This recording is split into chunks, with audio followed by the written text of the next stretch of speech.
చెప్తున్నాడు. సుగ్రీవుడు లేచి, రామ, వచ్చినటువంటి రాక్షసుడు తమ్ముడైనటువంటి విభీషణుడు నీకు లక్ష్మణుడికి ప్రాణాపాయం కల్పించే అవకాశం ఉంది.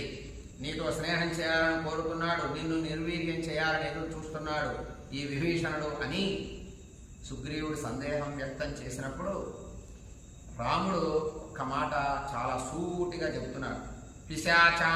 పిశాచాన్ దానవాన్యక్షాన్ పృథివ్యాం చైవ రాక్షసాన్ అంగుల్యగ్రేణ తాన్ హన్యాన్ఛన్ హరి గణేశ్వర. ఓ సుగ్రీవా, ఓ వానరులారా, నేను గనక తలుచుకుంటే ఈ భూమి మీద ఉన్నటువంటి పిశాచాలని, దానవులని, యక్షులని, రాక్షసులని అందరినీ వేలి కొనతో చివరి భాగంతో యుద్ధం చేసి మొత్తాన్ని వధింపజేస్తారు. వీళ్ళేం చేస్తారా జనాన్ని?